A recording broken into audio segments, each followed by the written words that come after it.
Trop de pression exercée sur les forêts, y compris les ressources qu'elles abritent. À l'origine de cette situation, la poussée démographique. Il y a davantage de bouches à nourrir et l'agriculture jusque-là utilisée reste extensive. La poussée démographique est encore ici pointée du doigt.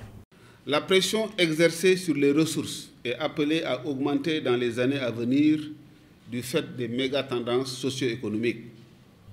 Autant d'éléments qui concourent à la dégradation de l'environnement. Plusieurs stratégies sont mises en branle avec la définition de nouvelles politiques de protection du cadre de vie.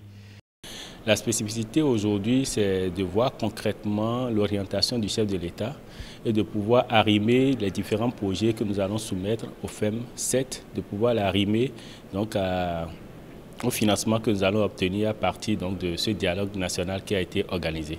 Donc, raison pour laquelle nous avons associé donc, tous les acteurs, toutes les parties prenantes.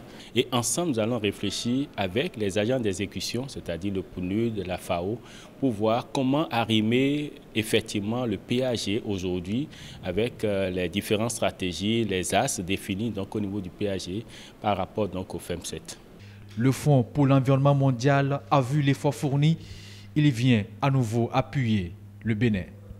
On souhaite vraiment que le FEM accompagne la transversalité du ministère du cadre de vie et du développement durable pour être aux côtés de tous les autres secteurs, notamment les secteurs qui sont identifiés comme subissant vraiment de plein fouet les effets pervers des changements climatiques. Un 7e appui pour accompagner les changements transformateurs, un appui qui priorise ces cibles que voici.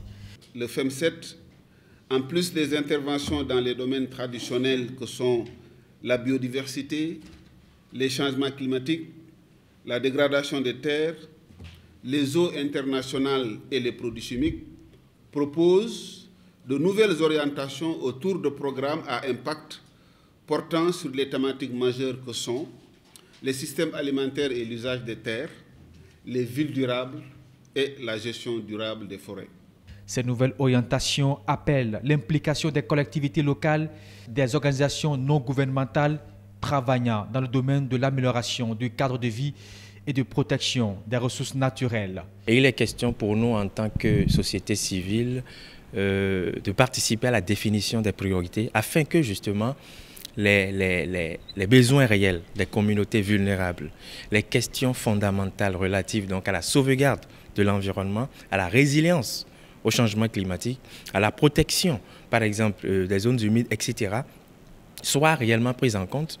Il s'agira pour les autorités béninoises et techniciens opérants dans le domaine de l'environnement d'expérimenter une nouvelle approche intégrée afin d'obtenir des effets positifs pour notre environnement.